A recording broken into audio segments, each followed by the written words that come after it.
Welcome to this very special edition of the KJ Masterclass Live, the show which ensures that you profit from your time spent here with experts, either through their industry insights, information, or simply learning from them. And today we have Steve Perry. He is an author of the Capacity Model, and a leader in wealth management and recruiting. And we'll learn from him about his insights on building high performance teams, financial growth, and radical generosity. Welcome to the show, Steve. Hey, thanks, AJ. How are you? Very good, very good. You're welcome. Welcome to the show, Steve. Welcome to India in this online form. And I'm sure not just in India, but a lot of people across the globe will benefit from what we are going to talk about. We'll learn from you about unlocking growth. We'll also talk about the capacity model. It's also the name of your book. We'll learn a lot there about this in this backdrop. But before that, let's learn a bit about your journey, your background, so that people know who they are listening to. Yeah, absolutely. Well, thank you for creating this forum and so generously inviting me on. So my background, I grew up in Alaska, which is as cold and frustratingly far away from civilization as it can be. My dad was he went to the Naval Academy, was in the military, and then worked in human resources. My mom stayed at home raising me and my sister.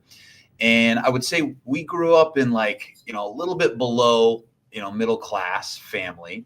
My parents spent the most of their money sending my sister and I to the best private Christian education that they could. And so we didn't need anything growing up, but we didn't really have much that we wanted either. And the reason I share that, AJ, is because that forced me to become entrepreneurial very early in my life. If I wanted to play basketball and have basketball shoes, if I wanted to be in a club or join a program, I had to pay for it.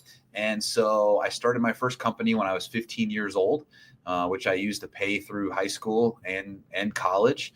I had a full ride college scholarship, and then graduated about a semester early and started my career right after that in financial services. So I was an advisor for almost 5 years, moved into leadership, became a partner in the firm, was promoted to senior partner, was at a Fortune 100 company. I was the youngest partner, youngest senior partner, and then ultimately became a managing partner where I got to run my own firm. We had, by God's grace, a lot of success in that. We doubled the size of the office in a couple of years, and then they promoted me to move to another bigger, larger office. So I spent 17 years as a whole with that Fortune 100 company. But I looked up, AJ, and I said, I am not an entrepreneur. I am an executive. I'm a corporate executive. I get paid a very good living. But I know God's created me for more. And so I need to live to that potential. And to do that, I cannot work for someone else's brand. I have to build my own company. So I left a $900,000 a year job, which if I had just sat there, I'd make $30-40 million over the rest of my career, which a lot of people would love. But I knew, again, I had a calling to build bigger than that. So I left that, and a year and a half ago started the Well Recruiting Solutions, and we've grown to over 40 team members working with clients all across the United States over the last year and a half. And it's been an incredible journey. Absolutely. Absolutely, Steve. Thank you for that. So how should people understand, who is Steve Perry? Is he a financial advisor long back, or is he a staffing solutions person, or is there more to Stephen Perry about? Because you talk also about radical generosity, you talk about faith, you talk about resilience, so many other things. So that's why I thought, let me understand you for the audience through you itself. Yeah, so I'll give the LinkedIn answer, right? So I run a recruiting firm. If you need talent that you can't find, you're having a hard time finding, like our team will find them for you quickly. But who I am, which is what I know you're asking, about 5 years ago, I created kind of a life statement or a purpose statement, and that is that I'm a bold, encouraging, and generous, which you mentioned, follower of Jesus Christ, who will help fund billions of dollars to grow God's kingdom by leading others to live radically generous lives. And that's truly been, my pointing direction where I've made radical decisions. It's because that's who I knew I was gifted and called to be. And if I'm not able to live to my fullest potential in that calling, like my life is in conflict, and I have to make a decision, no matter how tough it is, to change, to move in alignment with that calling. Right. So can you help us understand this radical Yeah. generosity, the way you understand it? Yeah. So there's a few things I would share in that. The first one is I don't say this. This is not a humble brag. I say it in all genuineness. But I have been more successful than I ever should have been multiple times in my life already. Um, and whether that's, the titles that I've had, the amount of people that I've been able to lead, the growth the companies I've led has had financially. And what I realized in that, AJ, is that that's pretty empty. Like, you get there and you're like, oh, wow, that's it. Oh, well, what else? And so, like, it's pretty shallow to think, all right, well, let me just add 50% or 100% to that goal and do it again. Like, there's only so many times that you can do that and really feel fulfilled without fooling yourself. And so I looked at that and I said, all right, well, what does the Bible say about this? And the Bible says that chasing wealth and success is like chasing the wind. And it says to lay up for yourselves treasures in heaven, not treasures on this earth. And so I was like, well, how do you lay up for yourself treasures in heaven? Well, you don't keep the money, you give it to whatever God calls you to do. And that's different for different people, right? People, want to give to maybe medical facilities. People want to give to education institutions. People want to give to people that build wells around the world or solve hunger issues. And so for me, it's funding people who are sharing that good news. So, very practically thinking or speaking, AJ, I created a formula and I said, I want my heavenly net worth, what I've given away, to be in equilibrium with my earthly net worth. What does my balance sheet say that I have? And so, what that has meant in my life is giving away somewhere between 30 and 60% of our income on an annual basis, where we've given away, well over $1 million. And, our net worth used to be well over $1 million. As we've built this company, it's gone down. But the idea is that I want that to be in equilibrium. Now, the second thing I would say to that, as I made this transition from, where I'm leading a large firm of successful financial advisors, which wear nice suits and drive nice cars and have fancy houses, there was a certain expectation that I portrayed that similar lifestyle. So, we had the Escalade and the Maserati and the $2 million house on the lake and all of those things.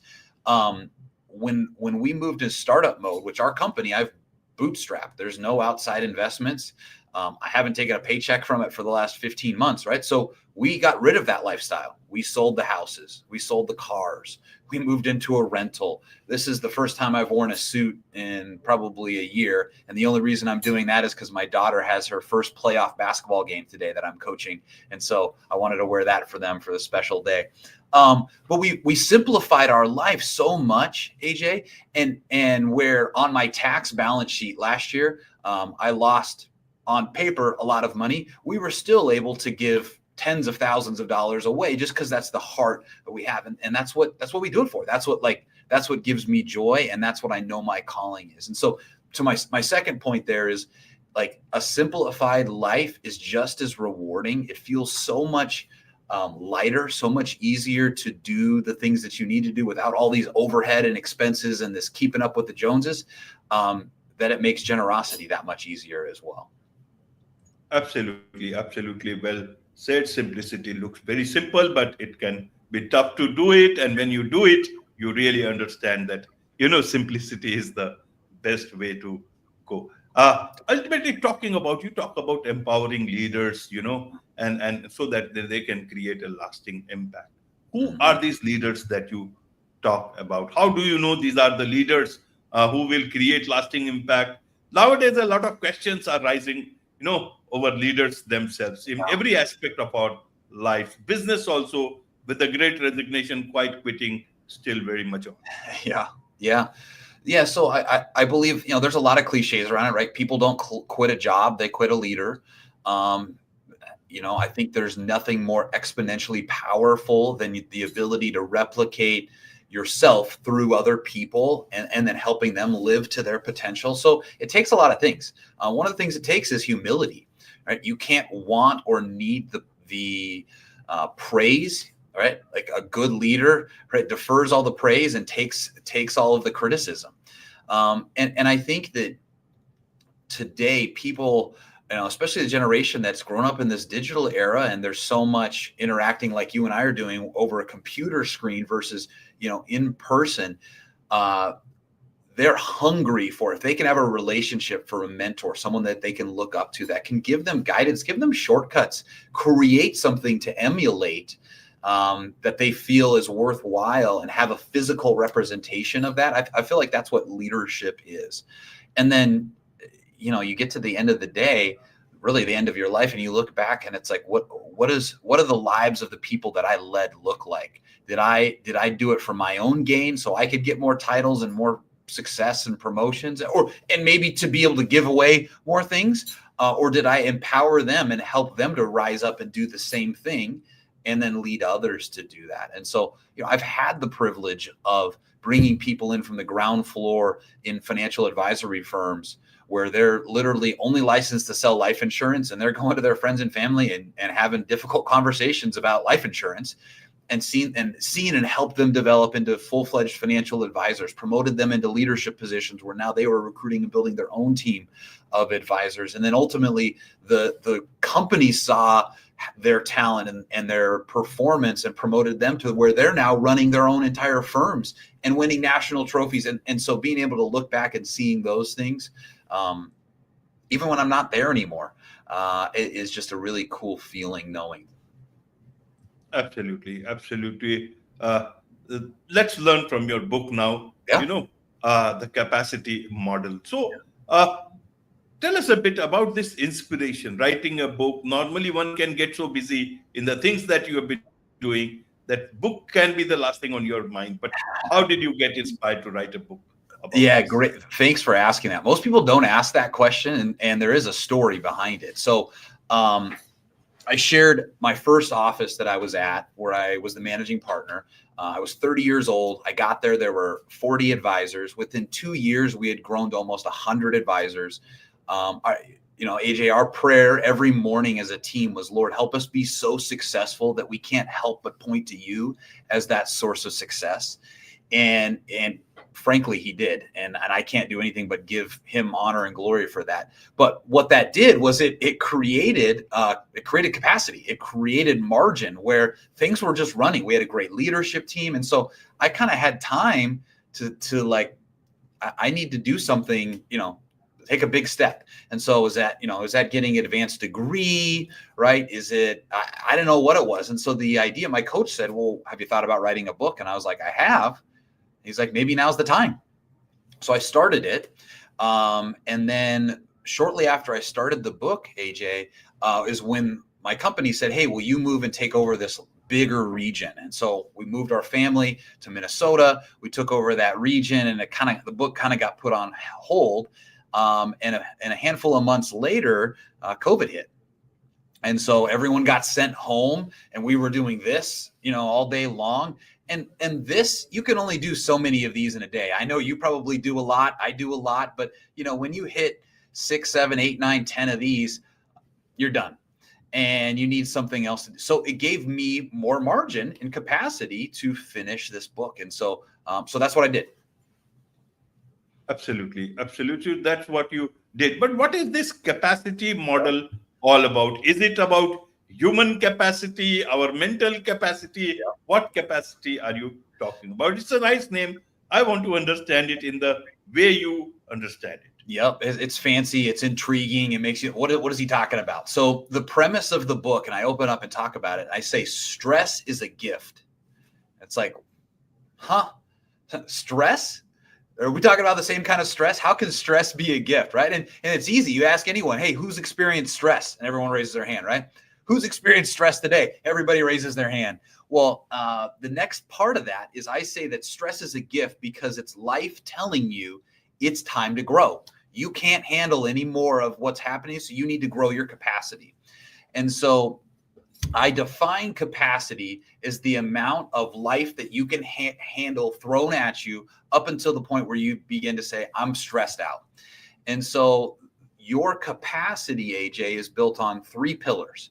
And that is your education, or the learning that you have, the habits that you have in place, and then the relationships that you have. And so if you think of these 3 pillars, right, holding up the ceiling of your capacity, the more you've done to develop each of those pillars, the higher your capacity ceiling is, right? So the more learning you have, the better habits you have, the more relationships you have, your capacity ceiling is higher. But inevitably, we all experience stress. And so we kind of hit our head on that capacity ceiling.